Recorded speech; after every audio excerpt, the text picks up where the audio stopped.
forum. First of all, I want to thank Savannah Indivisible. Let's give these people a round of applause. Please stand, those Savannah Indivisible people, and let us acknowledge you and thank you for all the work that you do, Someone is. the effort and time you put into all of this. We love you. Thank you so much. Ladies and gentlemen, my name is Patty Hewitt, and I'm the Executive Director of the Coastal Georgia People's PAC, but tonight I am honored to be the moderator of this forum. And I am so proud to be part of the 1st Congressional District and to introduce to you someone who is going to be your Democratic nominee for Congress. Let's give these people a round of applause for showing up. Let me tell you, running for Congress is no easy thing to do, and I admire and honor each one of you. Thank you for being here. Let me explain to you a little bit about how this forum is going to run. First of all, the candidates do not know the topics nor the questions. We have not discussed anything with them ahead of time, so they will all be hearing this fresh, just like you. Time permitting, we know some of you have written down some questions when you came in, so time permitting, if we can get to those questions, we will.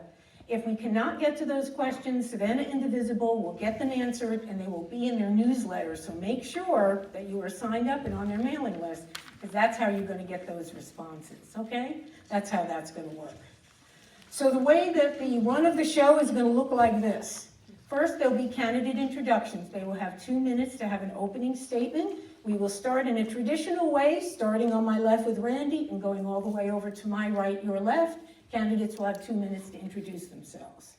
After that, we will move into a unique question period. So this is designed to test the candidates on their feeling and their positions on federal policies. We want you, the voter, to see these candidates and what they would think and what they would do as Congresspeople. And that is what we have designed this forum all about. We are going to be talking about the issues. Each candidate will be asked a unique question, and candidates will be asked these questions at random.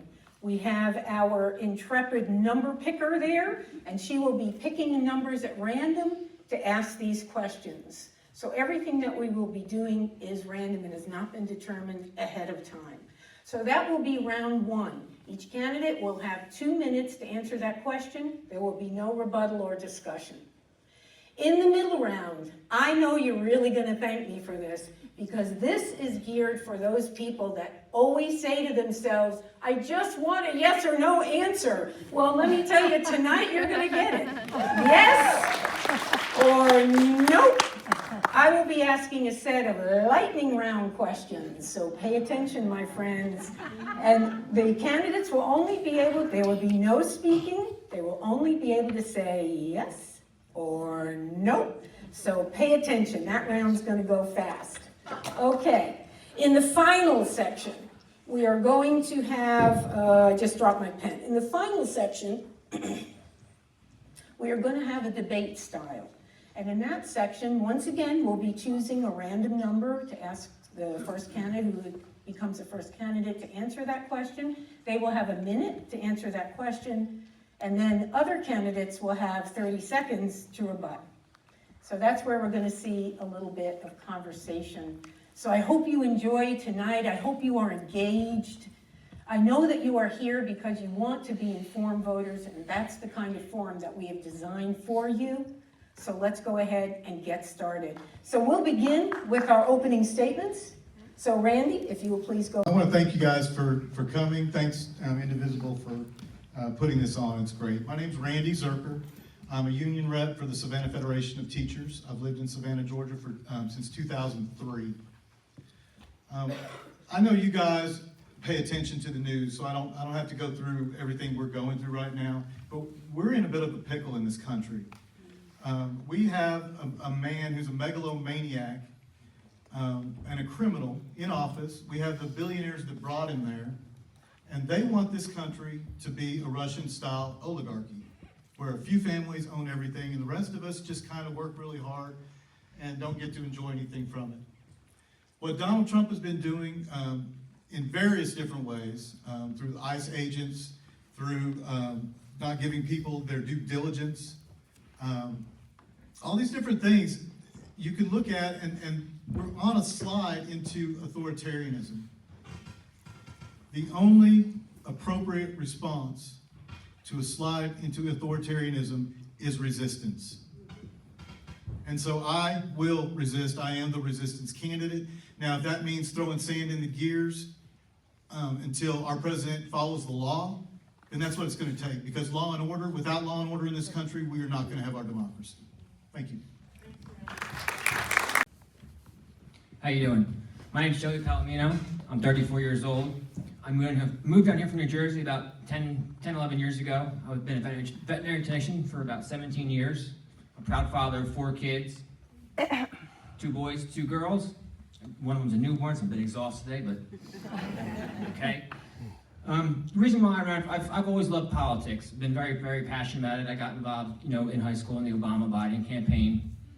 But, as a millennial, I feel like the political class has kind of forgotten about us, for decades. And that's both parties. There's not enough working class people in Congress. There's a bunch of millionaires who serve the millionaire donors. So a big reason why I stepped up is because I'm a working class dad, and I'm proud to be that, and that's how I want to fight for, and that's what I want to represent. Like Randy said, we are at a very bad time, with Donald Trump in there. But to me, Trump is the symptom. He's the result of us ignoring the working class for the past 40 years. That's what happens when you let wages go stagnant, when you let housing rise, when you let wages plummet and stay stagnant, healthcare costs skyrocket, the list goes on and on and on and on. And that's why a big reason why I'm, because I am a very proud Democrat, but I view the Democratic Party is not serving y'all as well as they can be. They need to get stronger. So I'm running as a fighter. I'm ready to fight not just Trump, but to go on and fight all our party to make sure they serve you guys. Make sure they get stuff done when they say it's going to get done. Not kick the can down the road for decades. Thank you. Hey guys, my name is Michael McCord. I'm the loudmouth, smartass moderate that you've all heard about. And I'm uniquely qualified to take this district back because I grew up in a single wide trailer in rural South Carolina. I've worked the manufacturing jobs that we are trying to bring back to this area. So I've realized very early on that we can't win this race in Chatham County. There's not enough Democrat voters to there. But there are independents and Democrats that voted for Barack Obama 2 times and voted for Trump 3 times that want to come back to the party. They're tired of not being able to afford health care. They're tired of not being able to afford their groceries. They want to come back. I hear it every day when I'm in Long, Bacon, Pierce. A lot of people don't even know where those places are. They're the forgotten areas that Democrats have left behind. And I am the Democrat of older years, but if we're going to be a big ticket party, we need to bring those people back, which is why I'm the most uniquely qualified to take this district back, because we need those voters. Well, my name is Defonsio Daniels, and it's going to be real hard. It's going to be real hard to keep my seat because it's just ingrained in me. But the reason why I'm running is because I was actually out walking the streets trying to get another candidate some backing. We need House representatives. We need state senators. We need state House representatives to build a foundation under our congressional candidate, whoever that might be. So when I found out that congressional candidate wasn't going, I started hearing people, the chatter, people around our community start saying, hey, you should be the one that run for that seat. And I'm like, why? Because I'm not voting unless you do, because guess what? We don't have anybody that's in our district that identifies or actually go through the struggles and the pains that we're dealing with out in our daily lives. Except you. You went through so much. So as a child, I came from being, from working in the fields, to going to being homeless, from homeless going to the projects, from projects making it into college. All of those circumstances have built and molded me to who I am today. And it also is a beacon for those that feel like they can't actually survive or they can't go on because of their circumstances. Well, here I am a living representative of someone that can rise above those type of circumstances. I went through college. From college, I went into the Marine Corps, and then I retired from federal law enforcement. I am a 100% disabled Marine veteran. I am a father of a sailor with a loud mouth and 4 kids that swear they run everything. So military families, all of the issues that we deal with in the military communities, it's easy for me to walk onto those military installations and talk to the CO and collaborate about the problems that we're facing in our communities. Thank y'all.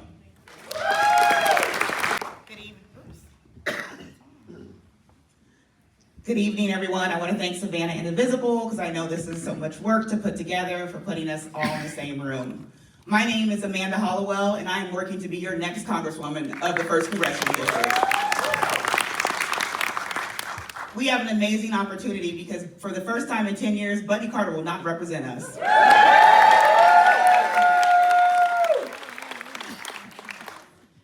And we need to look at this opportunity at a candidate that is solutions first and people first. And I am that candidate. Savannah has been my chosen home. I raised my son here, and now my father, who I take care of, who's a veteran, as his full-time caretaker. I have been fighting for issues around health care, expanding education, and protecting voting rights for nearly 2 decades. And during that work, I met so many different people from the 1st Congressional District, understanding that we are not a monolith and that we need someone who's going to fight for them in DC. I want to make sure that you guys feel heard, not just seen. We're going to make sure that everyone in this room and outside the 1st Congressional District knows it's not just about Savannah, but it's about all of Southeast Georgia being represented in DC. And more than anything, when I've traveled around the world, when I've gone from national to DC, I've always made sure that we are putting people first. And I am the candidate that's going to fight for you, that is going to provide solutions for the future, and I want you to vote for me on May 19th as your next Congresswoman. Good afternoon, and I want to thank everyone for the opportunity to be here and for Indivisible for putting this forum on. I am Joyce Marie Griggs, born in a sharecropper's family, born where there was serious domestic violence. And in fact, some of you can identify with this. I married a man who abused me, but thank God I had the courage to move on and get out of it. But in any event, I'm running for U.S. Congress because I was born to lead and trained to serve. And I am a combat veteran, 33 years of military service. I was an intelligence officer.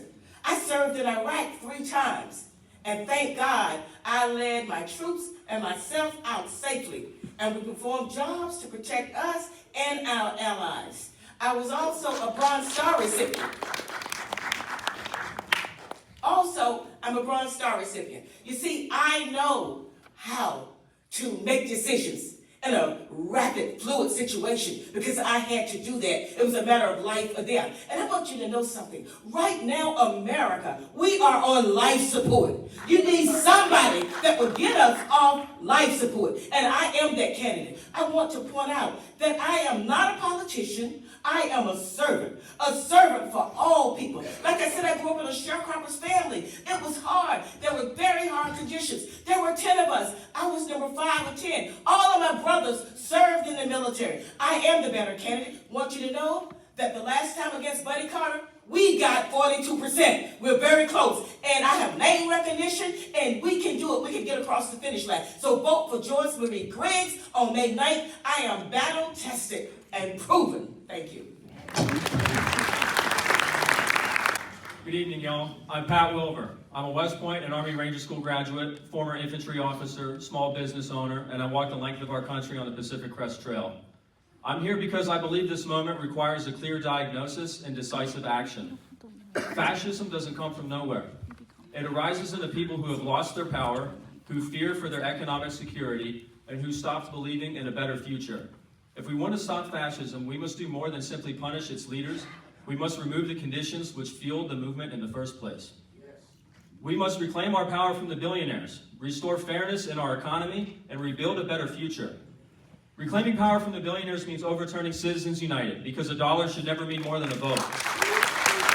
Reclaiming power also means fixing a broken Congress. We must end gerrymandering and institute other reforms to make our legislature great again. Then Congress must reclaim its power over war, the purse, and oversight of the executive branch. Restoring fairness in the economy means building a world where every child in America has a real chance.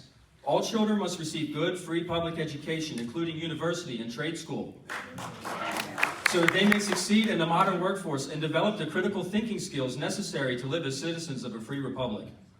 We must also work to restore the middle class through universal health care, and paid parental leave.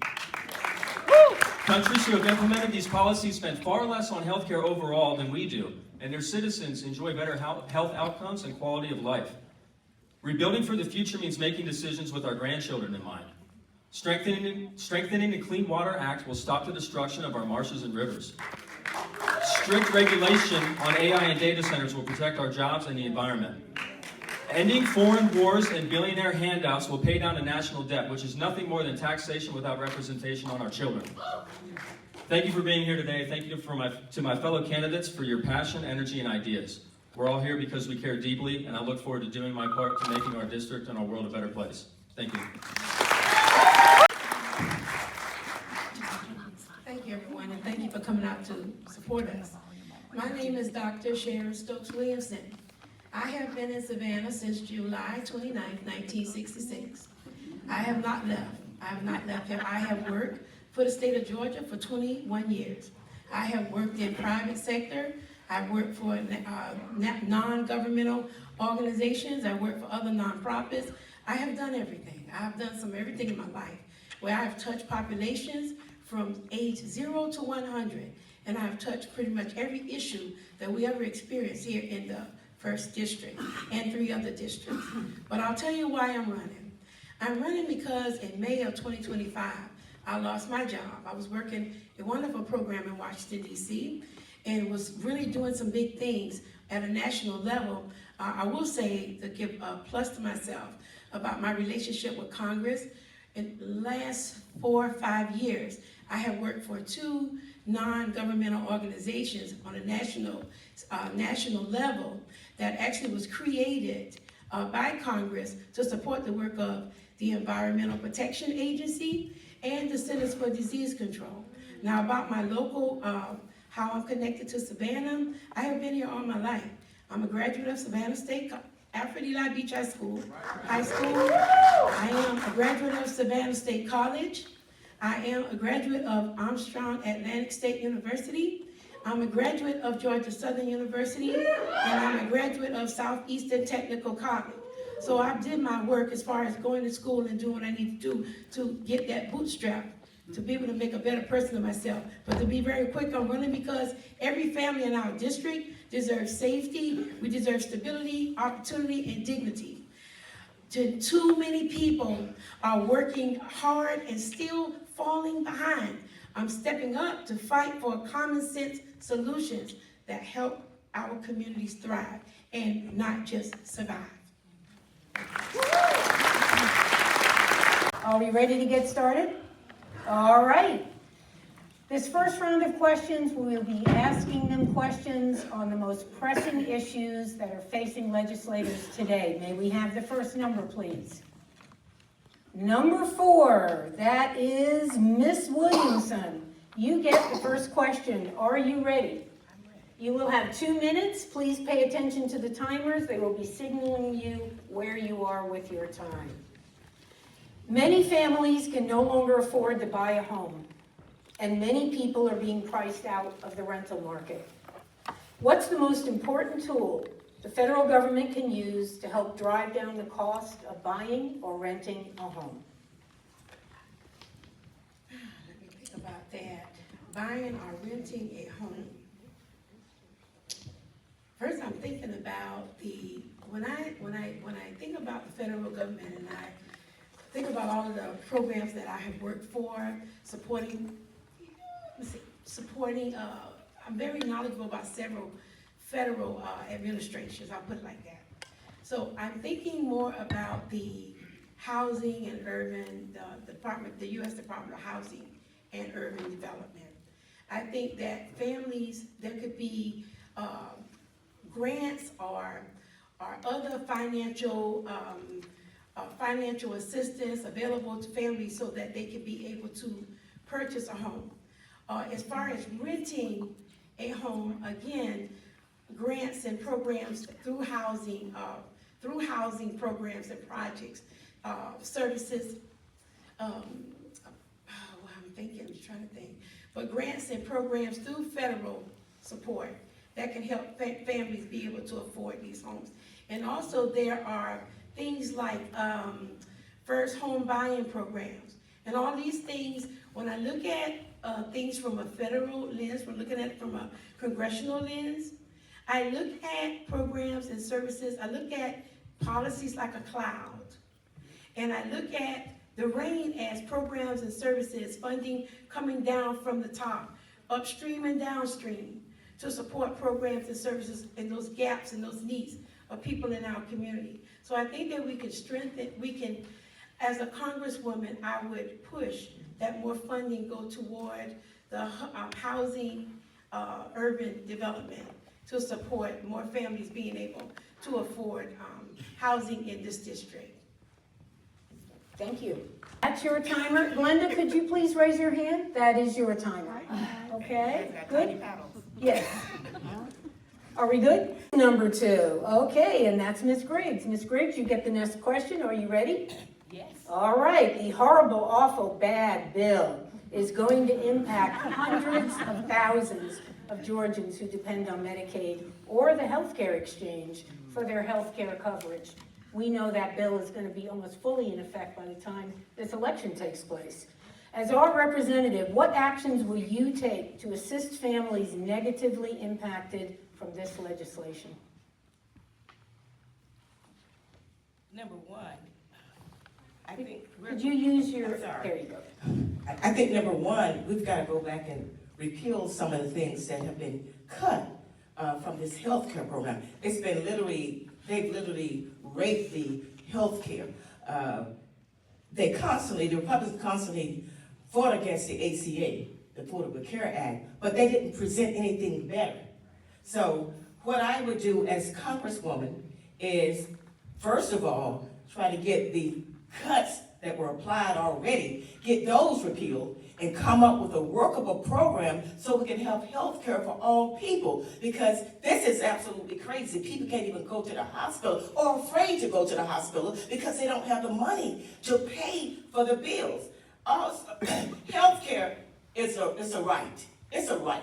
It's a fundamental right for all Americans. It's not a privilege, it's a right. And I will fight to lower costs, to expand access, and to strengthen community health centers. Also, in the rural areas, I will fight to restore rural hospital, rural health care.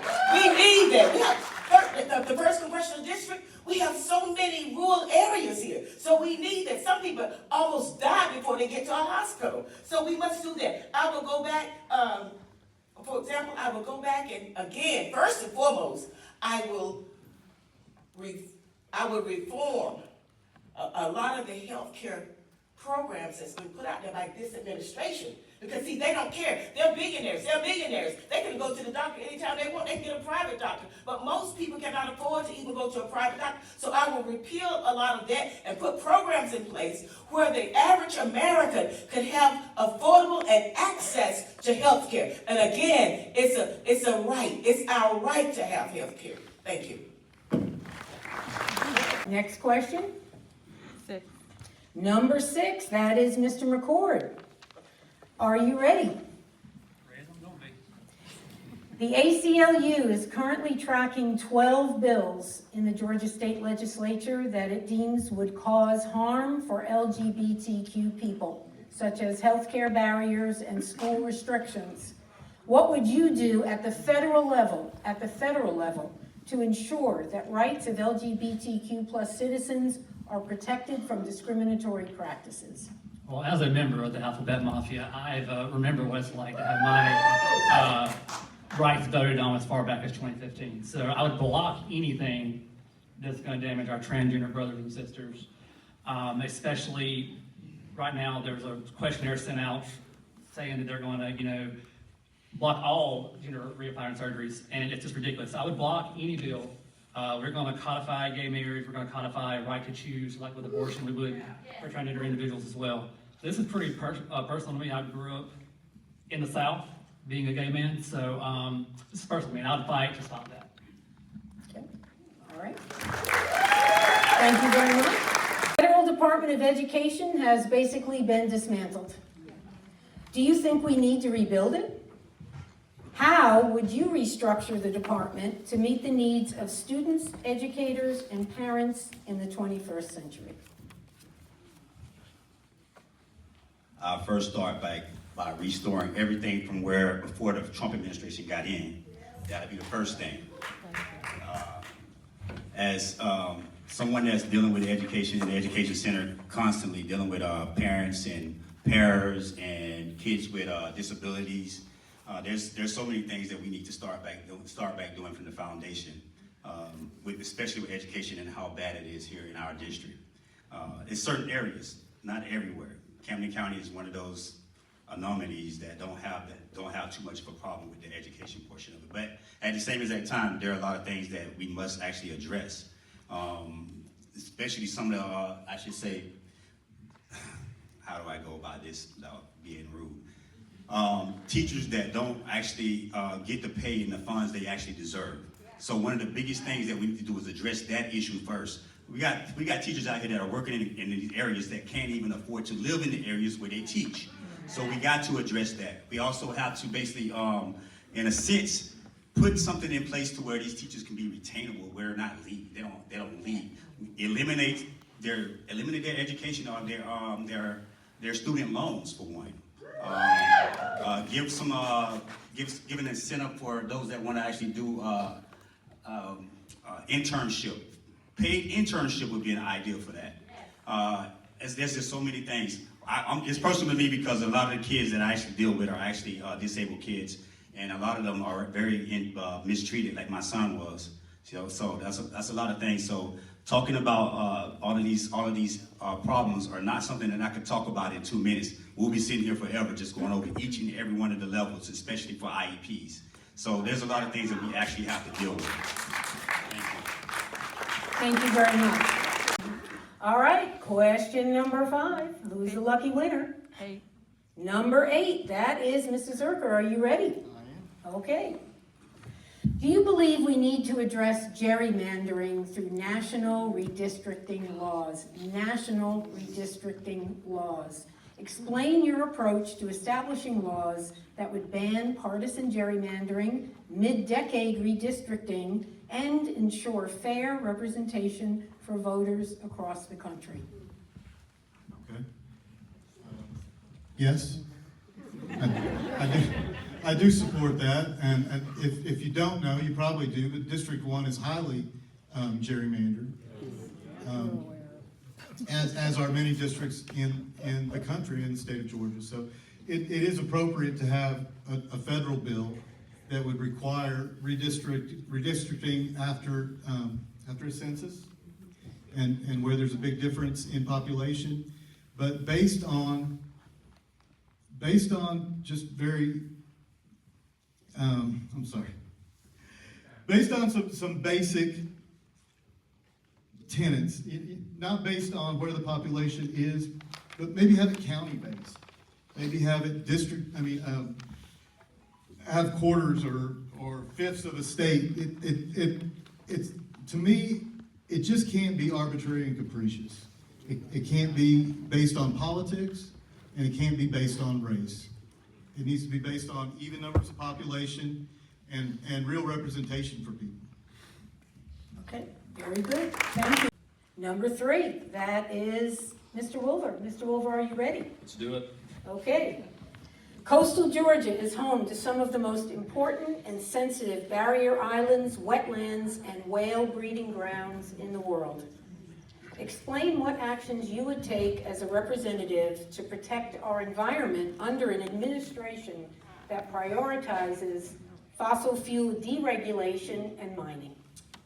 Yeah, well, I mentioned in my intro that I walked across the country on the Pacific Crest Trail, and so the environment's very personal to me. I would do just about anything I could in my power to protect the environment. Yeah, thank you. Some specific things that we can talk about. I talked about the Clean Water Act, and we talked about all the coastal flooding that's going on. So we're developing all our wetlands, and that's what filters our water. That's what helps when it rains. That's what helps, slow the flooding, right? So we can stop this through the Clean Water Act, and there was a Supreme Court case recently that weakened protections under the Clean Water Act. We can start enforcing the speed limits, right, for the right whales that are off our coast. They're not typically enforced. Buddy Carter wants to remove these protections, right? This is a simple thing that we can do to protect those. Our barrier islands, I was just on Cumberland Island last week. The Park Service right now is trying to trade some land with some heirs of the Carnegie and Rockefeller dynasty. Yeah, they used to own that whole island, right? And long story, but it's a corrupt bargain. It's a corrupt bargain, and fortunately, the Camden County Commission put a stop to it last week. So that's something thank you, and thank them. That's something as a representative in Congress that I would vote against, because Congress would ultimately have to approve any deals like that. So to answer your question, I would do anything I could to protect our barrier islands, to protect our rivers, our marshes, and our wildlife here in this district. 7, Mr. Palimeno. Are you ready? Absolutely. All right. Our U.S. deficit is now in the trillions of dollars. What is your plan to bring down the deficit while still investing in infrastructure and critical social safety net programs? I am going to tax the hell out of the rich. The deficit comes from a few main things. It comes from the Reagan tax cuts, which were actually passed on a bipartisan basis, the Bush tax cuts, and of course the Trump tax cuts, which were just extended under the One Big Beautiful Bill. So they keep on giving wealthy and big corporations massive tax cuts while still spending more on the military budget mainly, while cutting services that mean you require benefit from, like Medicaid, the Affordable Care, all that kind of stuff. So I would hike the corporate tax rate. It was before 35%. A reasonable rate would be 28, bring it back to 35, I don't care. That needs to be increased. There's great things you can do too, like a 5% bill on straight wealth tax that can fund a ton of things. You can cap child care at 7% for everybody in America. Ensure every teacher gets paid $6,000. Every Bernie Sanders just proposed this bill. It's very, very good. You can give a one-time payment to low-income families of about family of 4 will get $3,400 under this bill. But yeah, the rich have not paid their fair share for a very long time, while we're getting taxed like crazy. Even every check, Social Security and Medicaid comes out. That hurts the working class too. I would try to do things like make FICA taxes deductible off your tax return. Make sure you get more tax dollars back. I want to make the tax code more fair. We saw during COVID, we did great things like the monthly child tax credit. We increased the earned income tax credit. Unfortunately, those stuff was not made permanent, which is it's unfair because those tax cuts of big corporations are always made permanent. They never have a sunset date. So I would make sure that again, you guys get a larger tax refund, and the wealthy can start to pay their fair share. To Ms. Hollowell. All right. Are you ready?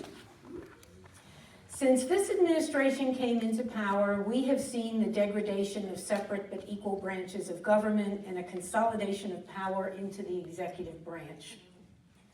What do you think Congress needs to do to ensure that a president can never again weaponize a federal agency to exact political retribution or punish those who speak out against an administration's policies? Well, that's a tough one, but this is gonna offend some people. We need a new Speaker of the House. And we need a new Speaker for the Senate. Because too long have we played in the middle and coy to what they want to think that they're gonna give it back to us, and they're not. And we need to actually have folks who wanna follow the Constitution and make sure that we're putting people to trial and hosting committees and actually being investigated.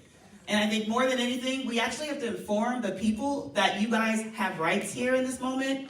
What we don't realize is that in the courts, on the federal level and in lower court cases, we're winning.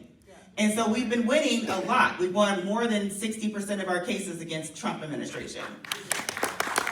And I want to thank those folks like the ACLUs and the SPLCs of the country who are doing the good fight, and they're doing it on the state base.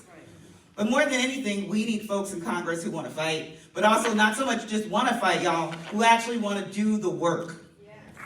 Because a lot of them get to be in Congress forever, because once you're in, and they figured out how to run the numbers and win their election every time. But if they're not being challenged or they don't hear us, then they won't feel that they need to be accountable or responsible to us. And so we really also have a responsibility as voters to make sure we're calling them We're writing them. We're explaining to them that we're watching them, right? And I want the same thing when I'm in Congress. I want to hear from you, just like I said before, but at the end of the day, the only way that we move forward as a country in a better place, in a better way, is we make sure we have strong leadership for the Democratic Party, we take over the House, and we hold this government accountable. All set? Okay. The lightning round questions. Audience, are you ready? All right, let's listen up. Do you support a wealth tax?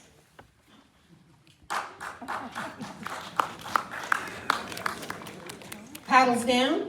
Would you support a total ban on the sale of AR-15 and similar assault-style guns in the United States?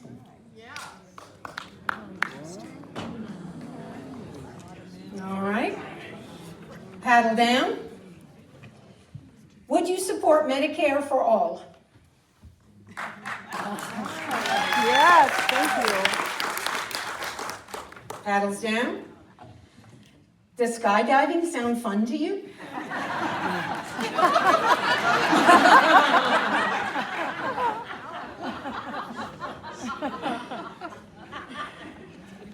Do you support capital punishment?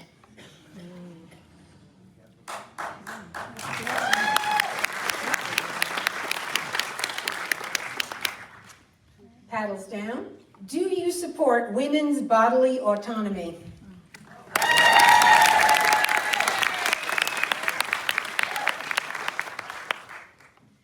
Do you support the full federal legalization of marijuana? Yes.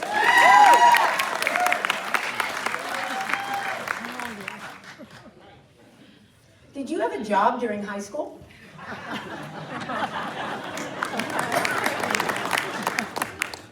How many of you all had a job during high school? Okay, a lot. Do you support the full separation without exception of church and state?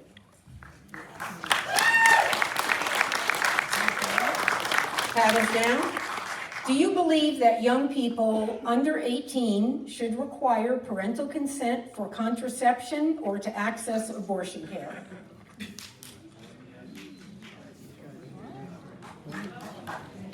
Okay. Do you support?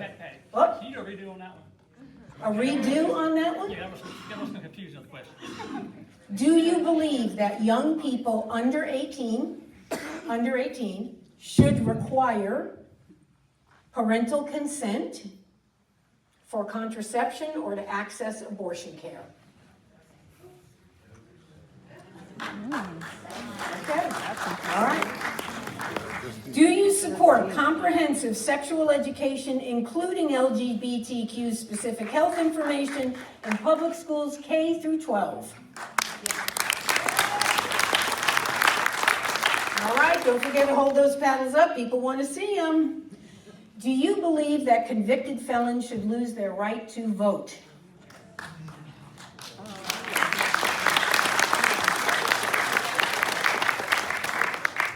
Should the sacred Weeping Time site in Savannah be legally protected from developers?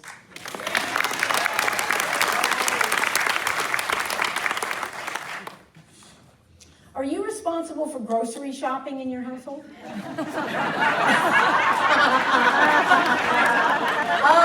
Hold those paddles up, guys. Come on.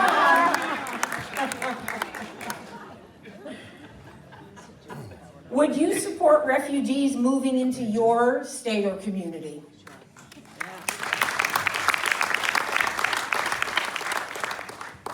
Do you support Hakeem Jeffries' continued leadership of the House Democrats?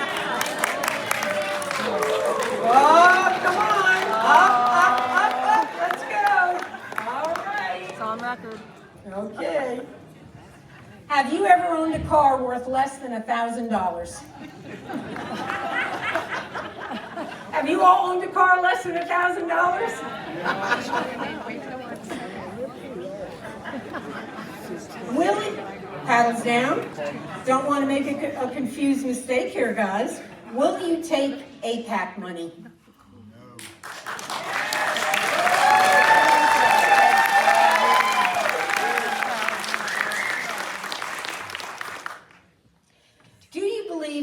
government should play a more prominent role in solving homelessness in our country.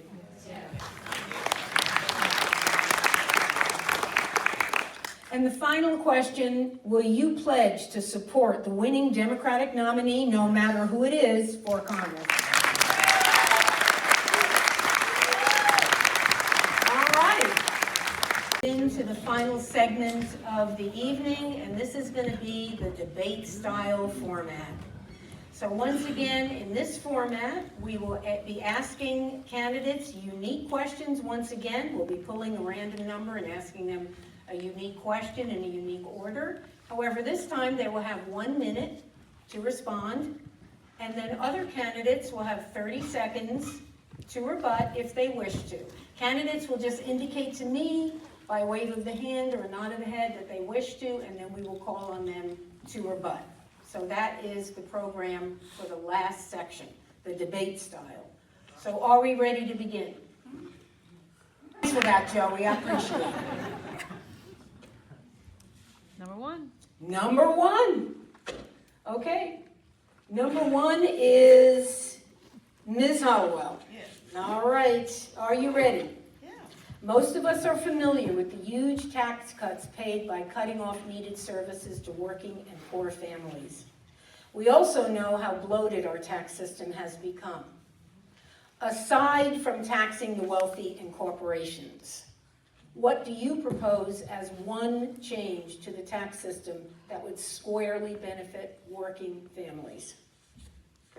One change One change. on a tax code that was built on racism and enslavement of people. I think one change I would implement is how we do our income tax and how we file taxes. It should actually be for folks who actually get the money from a cap of $225,000 down instead of what they're doing now. And so if you don't make that type of up to six figures and $600,000, you're not benefiting from those taxes. And so we need to make sure that we're revising the tax code. It's not just tax folks, but tax code so it's more accessible for folks who are in the middle class and below. Okay. Do we have any rebuttals? Joyce? Yes, thank you so very Ms. much. Griggs? I would fight to eliminate the income tax, because if you read about the history of it, it was never intended to be the way that it is, but it is. So I say we could eliminate the income tax and tax the corporations and the billionaires and let them carry the brunt of these taxes, because people can't even make it now on what they make. Their taxes sometimes are almost as much as their paycheck or what they take out of their paycheck. So I would say eliminate the income tax, tax the wealthy, the billionaires, the trillionaires, those that are dodging. Thank you, Ms. Griggs. Thank you very much. I got a rebuttal here. Go right ahead. Joyce, if we do that, where do we fund our programs from? Because the billionaires and the millionaires pay about 45% of the current income tax we take in, according to the Congressional Budget Office. Yes, they do, Joe, Randy. So if we replace that, where do we get the money from? I think we're all for fair taxes on the middle class and the lower class, but I didn't say get rid of the state income I don't tax. think. It's kind of like what we're doing in Georgia. We're Okay, eliminating property 30 sales tax. seconds. Your time is up, Ms. The income tax. That's my stance. Get rid of it. It was fundamentally unfair when they implemented it. It's fundamentally unfair now. It has people basically in slavery to this system. Let's get rid of it. They use our tax money to fund all kinds of crazy things that do not benefit the people. Get rid of the income tax. Tax the billionaires more. The people that make the money. So get rid of it. Thank you, Ms. Griggs. In the realistic world, we do not have control of the House or the Senate yet. And I also want to say that it is very important that we raise the taxes on the rich. And for a very, very long time, we used to have the high income, middle income, low income. Now middle income is low income. There's no balance. Middle income used to support the entire economy, the rich and the poor. So we don't have those things. So the only option we have is to raise the tax on the rich. Okay, thank you. No matter what the rate is for millionaires and billionaires, there's too many loopholes. They're not paying that rate. There's not a single one of them that is. I never said they were paying that rate. I said the income they put into the system makes up for 42% of the income we get yearly from taxes. So don't try to pay me something I didn't say. So one thing, 40% of American households don't pay any federal income tax after the standard deduction or tax credits right now. But the wealthy are not paying their fair share. We pay Medicare and Social Security tax are hitting us harder than it hits them. On all taxes, we also pay gas tax, sales tax. Our money gets taxed 97 times before it hits us. I want to make, one thing you can do is just make taxes so they're free to file for all you, so you're not paying turbo tax, 120 hours and filing tax. That'd be great. If we actually had that, I would restore that. Okay? Anybody out there is self-employed, you're paying both sides of payroll tax. We got to stop that, because that's basically just something that the big corporations put in place to, discourage people from going off on a limb and starting their own journey as an entrepreneur. So I think we got to do that. I think we got to simplify the tax code. We got to get rid of loopholes. I mean, in general, I agree with most of what everybody else said, but I wanted to add that. Okay, thank you very much, Mr. Do you believe the federal government plays a role in elections? And if yes, to what extent? And if no, do we allow states to control or expand voting as they see fit? The first question is, do I believe that the federal government plays a role in the elections?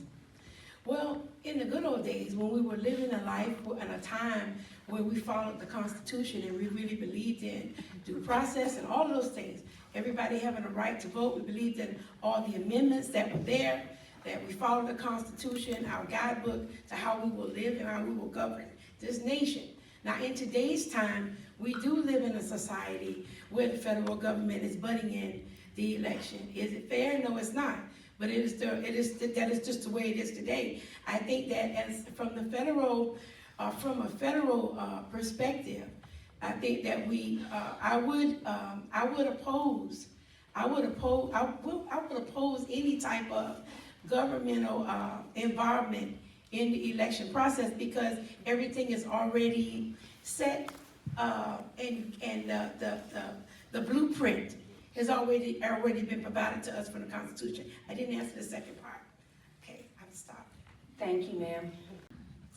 I would say that the federal government should have a part in elections, but really, states should be doing their own elections, but there should be federal rules as far as fairness goes, as far as access goes, to where everybody can have access, because we know when we leave some things up to the states, some people aren't treated right. Okay. I think the states and the federal government should have a role, especially when it comes to campaign finance. Like I said, Citizens United, you got super PACs pouring in billions of dollars into elections. Things like partisan gerrymandering and stuff like that we need to ban. There is a part of the federal government that they need to play a role to set the rules and make sure the states are playing in a fair way. And what would that be? What would those rules look like? Strengthen the Voting Rights Act. What I'm trying to get at with this question is, where are the boundaries? Where are the boundaries that the federal government, just a moment please, where are the boundaries that the federal government should abide by when it comes to elections? Mr. Zurcher also said the federal government does have a role in elections. You mentioned a couple of things. What are the boundaries in your mind? Where does the federal government's role stop and the state's role begin? May I answer that question, since that was the first one to me? Just a moment. Oh, okay. We're going to let Mr. Palimeno think. Do you want a moment to think about that and then come back? Yeah, Would you? Okay, great.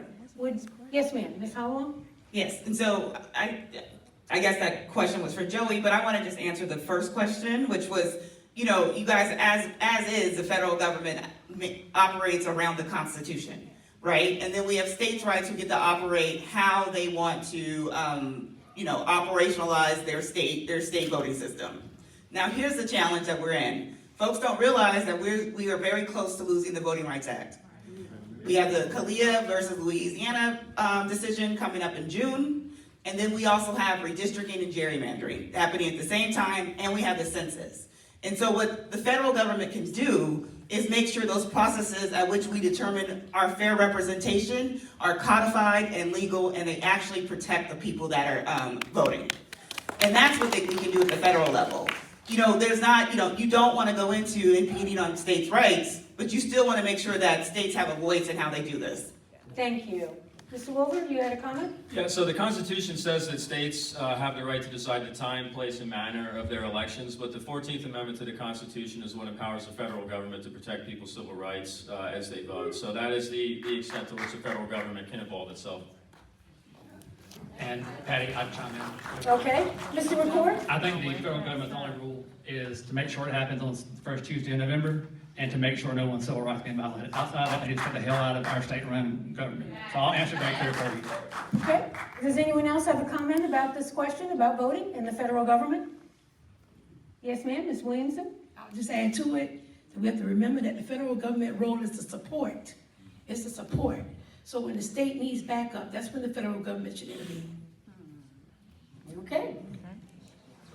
Let's move on to question number 3. Number 7, that is Mr. Palimeno. Are you ready? Yes, ma'am.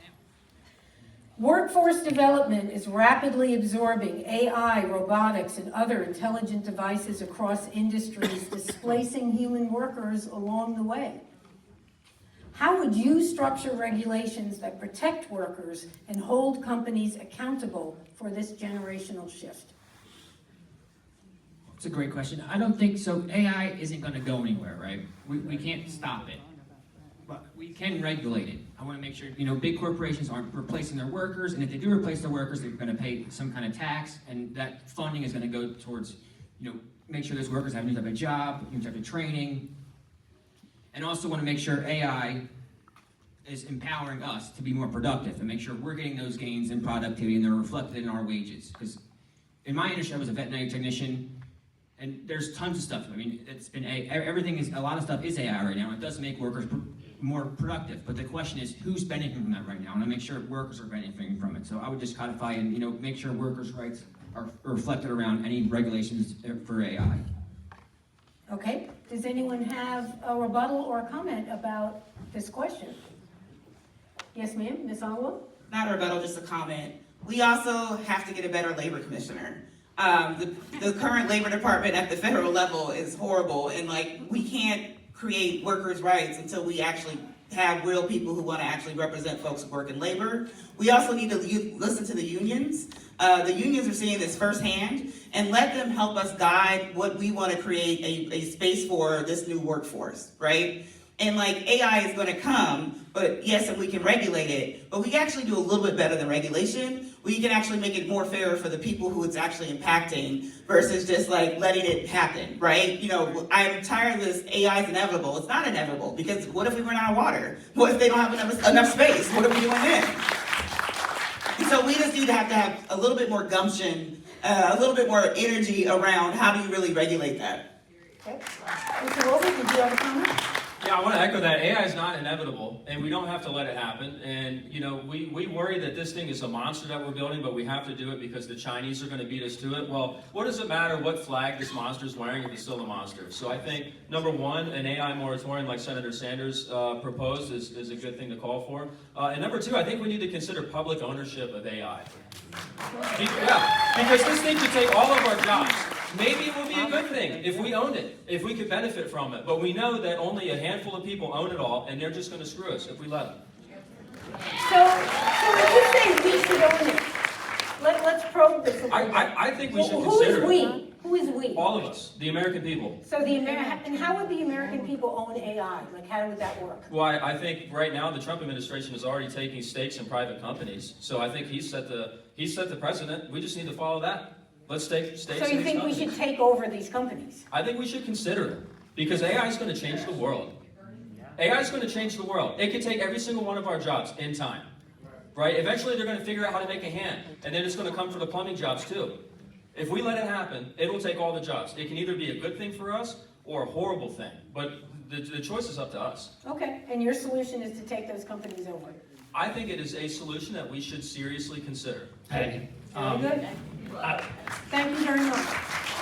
Since AI isn't going anywhere, the answer isn't fear, because there's a lot of fear about AI right now. It's preparation. We train people to outthink AI, oversee AI, and build a future with it, instead of being pushed out by it. So we must take control. Okay. Yes, sir. Mr. McCord? well, I've got two parts. I'm Czech. We're a capitalist nation still. Secondly, how does a freshman a freshman congresswoman from Georgia's freshman legislature replace a Senate-confirmed labor commissioner? Folks who are poor will never be able to invest in the stock market. And so we need to actually think a little bit more critically about what does that mean. I've heard that theory before, but at the end of the day, you know, what is it, $5 a share? What about people who can't get bank accounts? What about people who are cash heavy, right? And that's a real problem in this country. Okay. Mr. Wilver? Yeah, I mean, I think to talk about this, like, we got to understand that this is going to fundamentally change the world. This is going to fundamentally change everything about the world. This is a revolution like the agricultural revolution, like the printing press, like the industrial revolution. And so, like, we can't keep living the same way. If either we've got to turn into the Amish and totally get rid of this technology, I'm serious, or we've got to adapt the way that we live, or else, like, these billionaires who own the technology, once they don't need us anymore, what are they going to do with us? Right. Ms. Williamson? I just want to add to the conversation about AI, and it's just things that we have to just think about, though. No matter what they say, AI has always been here. We just got access to it, just like the computers had been here back in the 80s. We just started to get access to it in the 90s. Internet has always been here since the 1950s and 60s. But now AI is a new phenomenon for us. We just don't know what it is. We're afraid of it. And they say that it's supposed to make better jobs, it's supposed to drive the economy. But things we need to be concerned about that some people are experiencing right now with data centers. There's high energy consumption, there's water usage, there's noise traffic, there's land use, and there's limited long-term jobs. So there's just a lot of things that we got to think about before we jump on the bandwagon about AI, but it's coming, and it's actually already here. I agree with all y'all idea a little bit.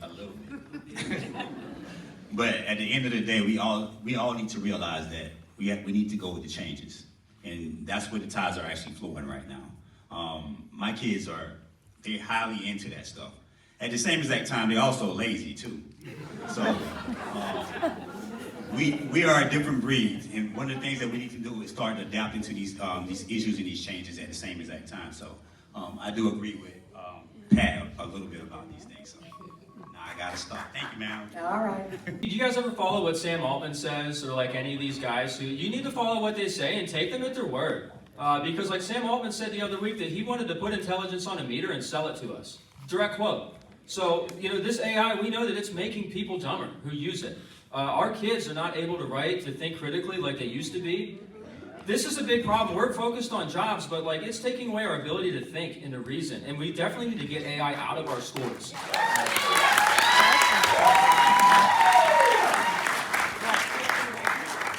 Our children and their literacy problem will happen way before AI became a cultural norm.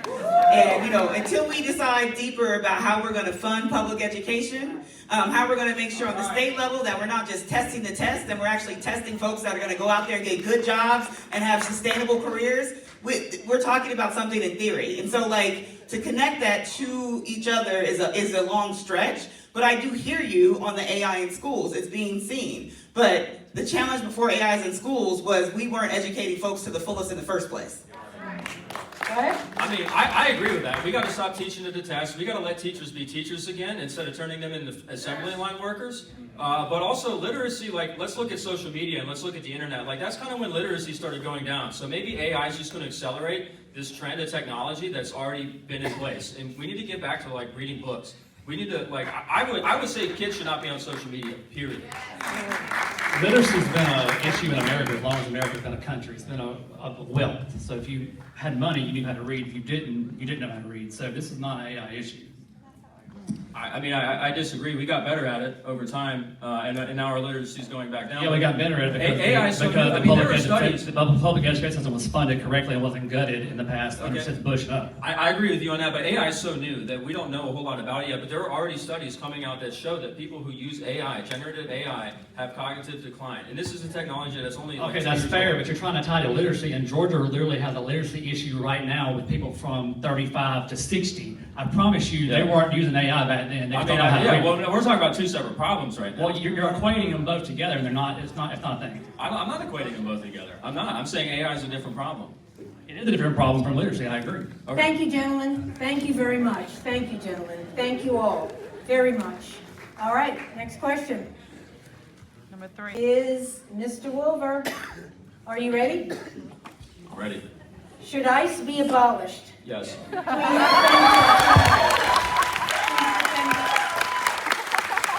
So DHS was started in 2002, ICE in 2003. That was also about the time the Patriot Act came about. All these, and you can check the tape because I was a big fan back in the day of Ron Paul, who was against all this stuff all along, and he said what was true, that they were going to turn these organizations into things that would take our civil liberties away. And he was right. He was right. I think we need to get back to the structure of government that we had in 2002. I don't think we need this stuff anymore. I think it's just security theater for the most part. And that's not to say that we can't have borders and enforce them, but we can have a police force that is trained and professional and treats people like human beings.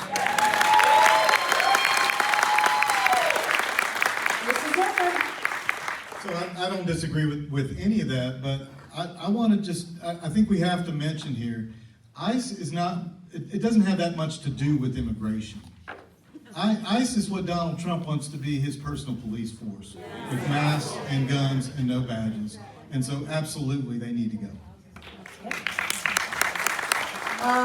Other comments about ICE? Yes, sir. I think you'll find that this is probably the only issue that everyone on the stage agrees with. I do think we need Nuremberg-level trials for Kristi Noem and the people that murdered Americans in the streets. Ms. Hollowell? Yes, I don't agree with Pat's statement that we need to go back to where it was, because guess what, y'all? Customs and ICE was broken way before 2003. And we need to create a better path to citizenship and build safer communities for folks, because the people that they are kidnapping and detaining are been here 7 and 10 years. That's a bad look on us as a country. That means we're asking you to come here, work, pay taxes, and some of them even serve our country in the military. But we can't figure out a way to make you a citizen, and that's ridiculous. Other comments, anybody? Mr. Yes. Palimeno? Oh, Yes, Mr. I Davis? agree that there needs to be a better path to citizenship. And this might not be popular to a lot of you guys, but we spend so much money in Border Patrol and ICE and all that kind of stuff like that. Why not put that money in and invest it across the border before they even get here, building some kind of sanctuary cities so that they can actually have an establishment for a pathway to get in here? Okay. Yes, sir, Mr. Palimeno? I mean, I agree we need to abolish, like Defonsio said, we need to address the root causes. That means stop going into countries and doing regime changes and toppling them, hitting them with sanctions that are crippling economies, starving them of oil, and making their countries, in a crisis, and sending people that pushes them here and drives them to America. Just seeking a better life, but we're causing the problems half the time.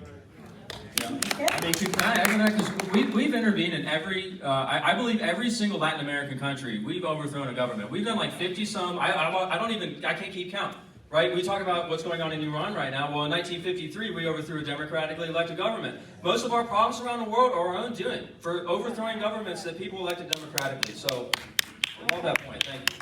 Off topic, but a good point. Yes, sir. Yeah, just to continue the conversation about ICE. Immigration has been an issue since the day we were born. This country was built on immigration. We've been through several presidents. We have immigration issues forever. But the only problem is now we get to see it televised on how people are being treated by ICE. And it scares us.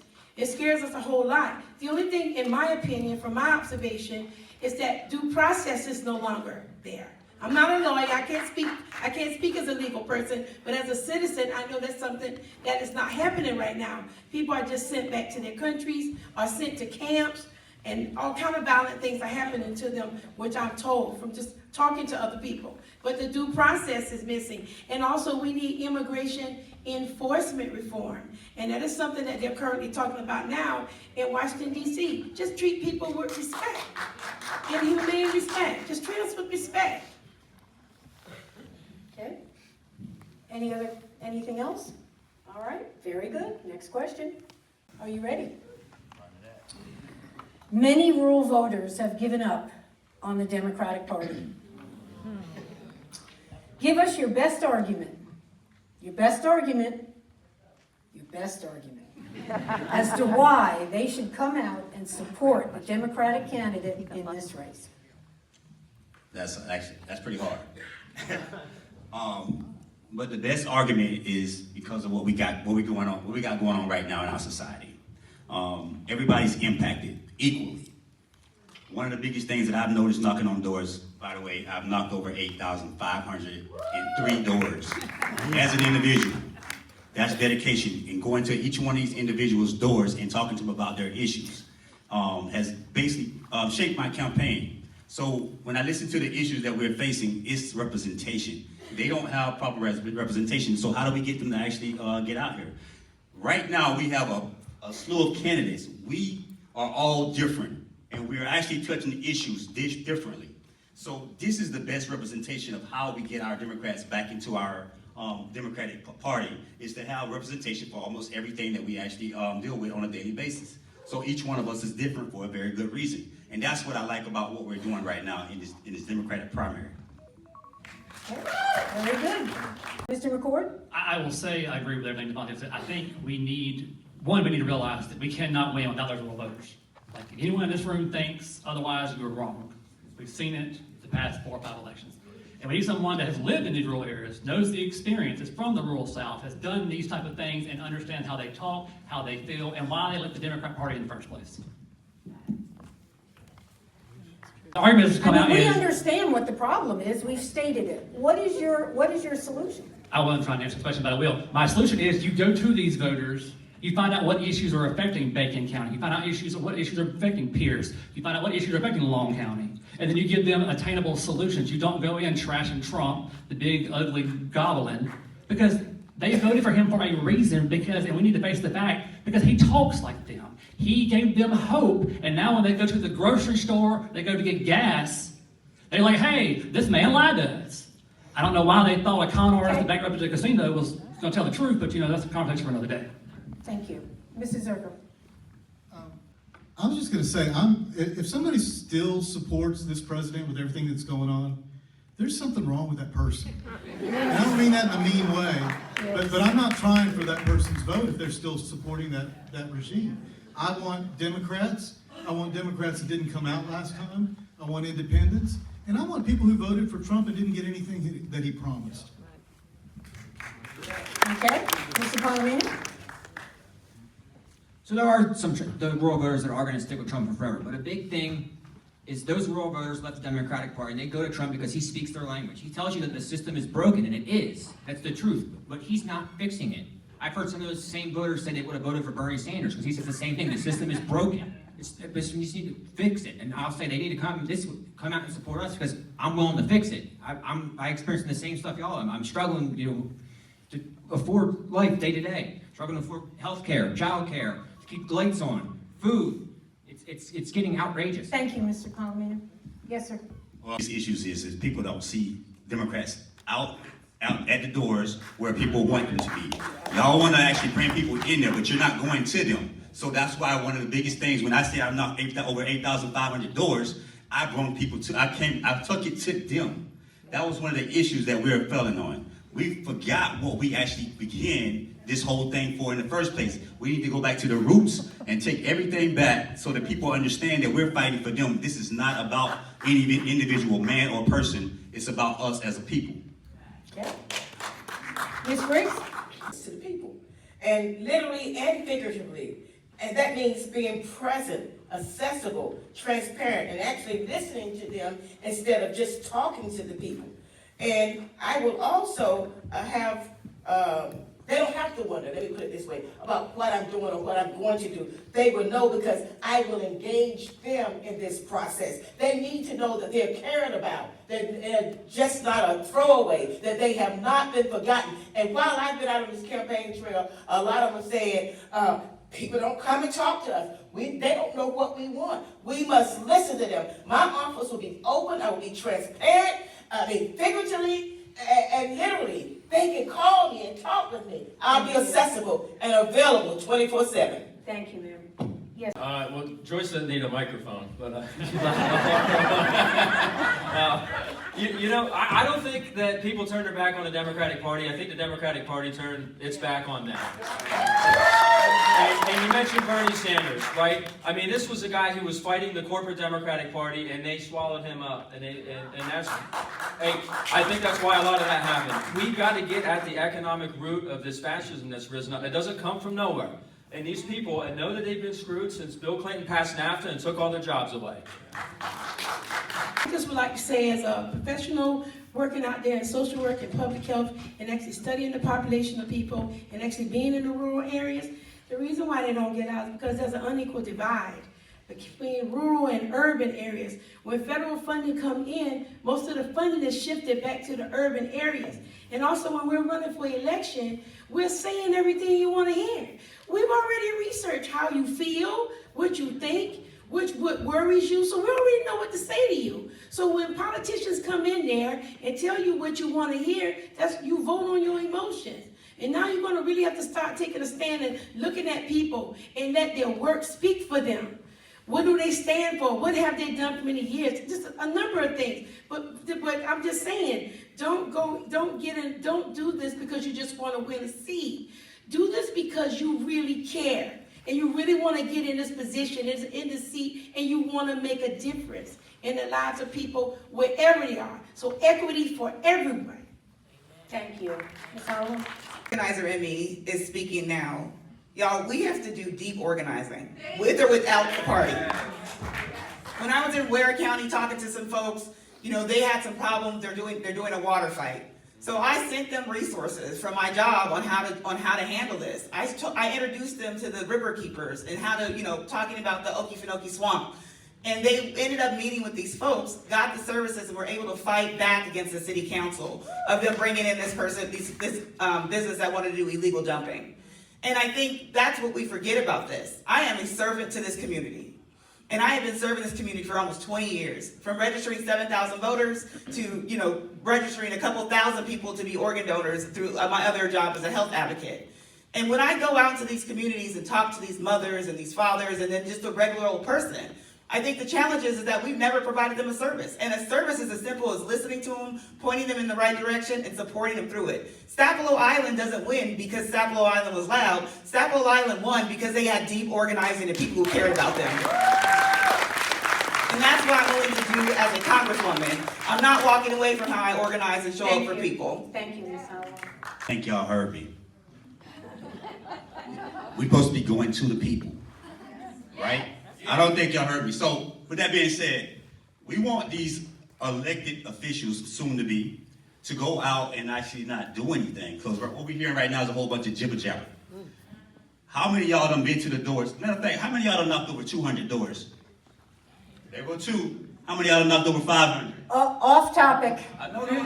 Off You asked topic. the question of. No. You asked the question of how many. How do you convince That's what I'm saying. You Democratic gotta voters? go to them.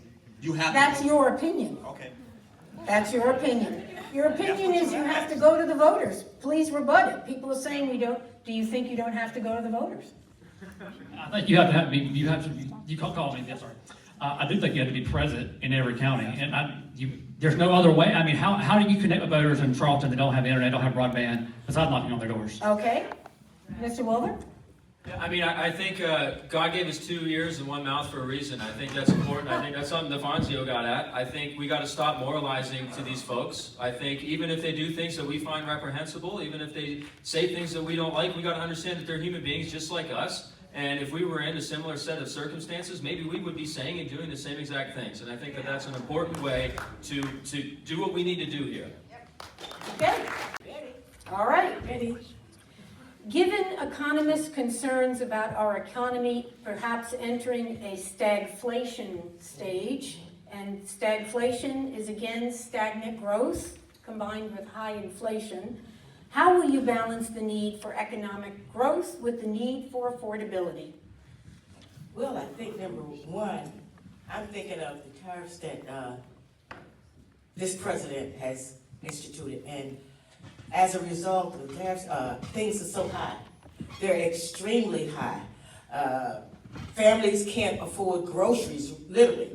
They can't afford health care. They can't afford almost nothing. It's very bad. So we're in this position now because the people at the top are not considering the working people, the people that make up this country, the people that have made a difference. They just have thought about themselves, really. And so these tariffs have been really bad.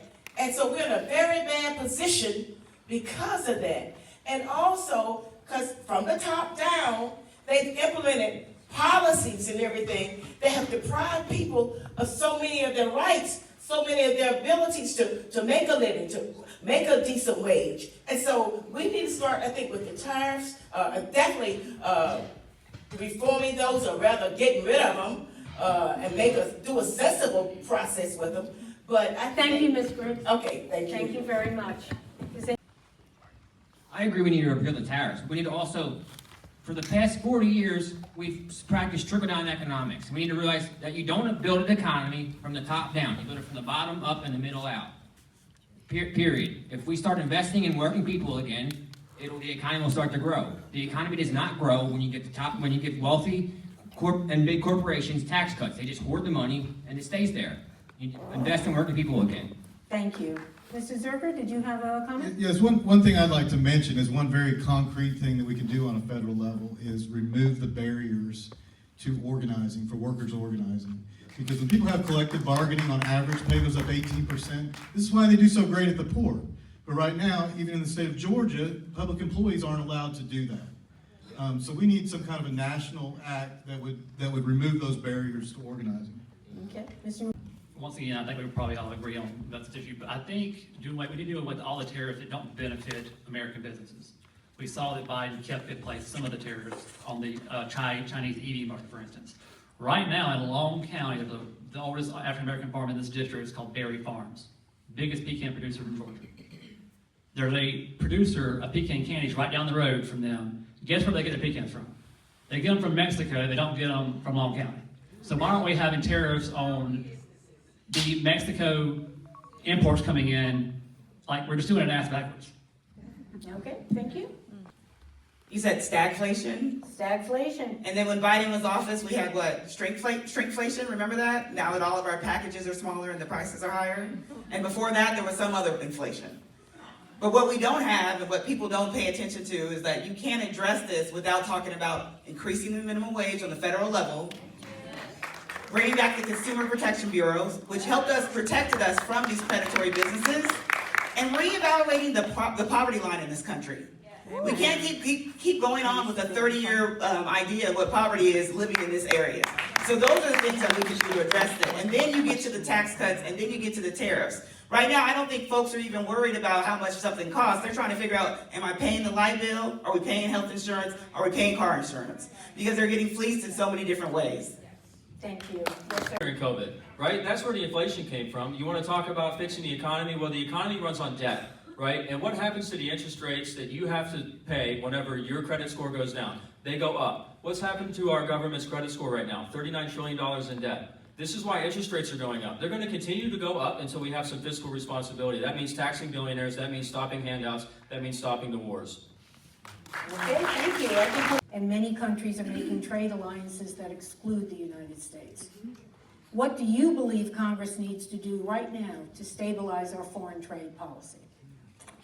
Well, first of all, we've got to bring the power back to Congress. For way too long, we've gotten presidents of Republican, Democrat making all the decisions without any input at all. First, we need to take the power away of the terrorists and revoke the Nixon-era law, which the Supreme Court, thank God, did that, but now they're doing everything. The president should not be able to make any trade policy or any tariff policy more than 30 days without congressional approval. So we bring that back, and then we have to look at how we've treated Canada, how we treat them. Why would they want to trade with us? So we need to assure them that we're going to put in bills and laws in place that prevent this in the future, because there's going to be another Trump. Maybe on our side, maybe on their side. But there's going to be somebody crazy and unhinged again if we don't put procedures in place to prevent it. And I think we can solidify our trade that is done by the people's house and ensure that in a bill level, so the president take away that power. For too long, we've given the executive too much power, and we're sending people up there to make $175,000 a year, sit on their ass and be yes man and no man. Thank you. Comments? When whoever gets in that seat and working across the aisle with the Democrats, Republicans, we just need to repeal everything. Repeal and oppose. So we're gonna probably have several years, even with Trump having the 2 years left, to repeal and oppose everything. And you know, it bring some common sense policies back to our country. Organization, I was in charge of making sure that 300,000 people went and checked their voter registration, and then we turned out millions in that year. Following that, when I was in Georgia, I was at the Director of Strategy at Georgia Budget and Policy Institute, where we were able to expand postpartum Medicaid. And do that, and after that, I was a healthcare advocate for Lifelink of Georgia, where I made sure we helped those folks who needed a life-saving organ who are waiting 7 to 10 years on the wait list here in the state. More than anything, I've seen the pain from where all the places that I've worked, but also from my deep organizing. And what this district needs is someone that will, be away from the foolishness of this administration. This district needs someone that can move fast, but with discernment. This district needs someone that has the energy and the stamina that can go from Long County to Effingham in one day. This district needs a candidate that will hear them and also feel like they've been heard. And this district needs a candidate at the end of the day is going to put people first. I've already moved over 100 folks to become volunteers. We already have over 300 individual donors because we don't take PAC money. I've already proven to many folks and winning many polls online, but that's not, yeah, I got you. But more than anything, I am your candidate. So I look forward for you voting for me on May 19th. Mr. Daniels. I don't like bragging. As a member of the NAACP, the community, as a commissioner for the Southeast Georgia Consolidated Housing Authority, and as a community advocate, I worked in my community. My mother always told me to clean up around my house before I start venturing out doing something else. And that's exactly what I've done in my community. So I serve my community. What I do is go out and make sure everything that is wrong is getting addressed. I push the city council, I push the commissioners out in the community to actually go out and start doing their jobs. That is what I've been doing as a community advocate. And that is what I will continue to do across this district. Thank y'all, Savannah. I've never felt more welcome knocking doors in your community, ever. Down in Camden County, Glenn County, it's a whole different ball game, guys. It's a whole different ball game. It's a completely red area, but it's also one of the ways that I actually learned how to talk across the aisle as well. So I look for your vote on May 19 as well. My name is Defonsio Daniels, and I am your next candidate. I am the... So the definition of insanity is doing the same thing without expecting different results. The last time we ran an out-of-state liberal, we got 38%. So I want you to remember that. This race cannot be won with the members in this room. And I know I do not sound like a Savannah Indivisible member because I'm not, and that's the point. You can't win this race in Chatham or Glenn County alone.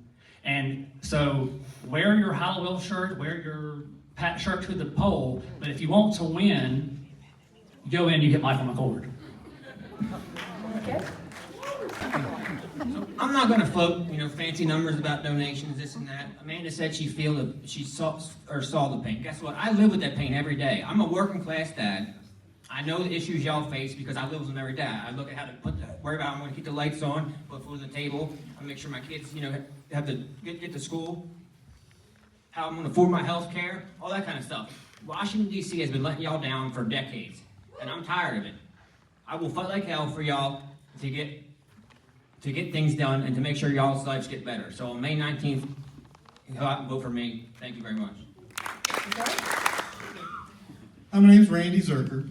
Donald Trump has taken us to a very dark place in this country, and he wants to take us to even darker places. To do nothing is not an option. What we need is a fighter. What we need is somebody who's going to resist and not care about decorum sometimes. I am that fighter.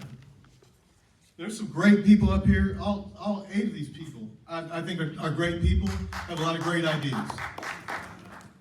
But when I was 26 years old, I ran for alderman on the city council in Fayetteville, Arkansas, and I won. And so I know how to run a grassroots campaign. I know how to win. That makes me the only candidate up here who has one. So With Donald Trump in the White House, this election is too important to take chances. Please vote Zurcher for Congress, May 19th. Thank you. That concludes the formal part of our program. First of all, I wish to thank every single one of you for being here this evening and participating in your democracy. Thank you very much. A few reminders. No Kings is this Saturday, the 28th. Emmett Park, 1 o'clock. Please be there or be square.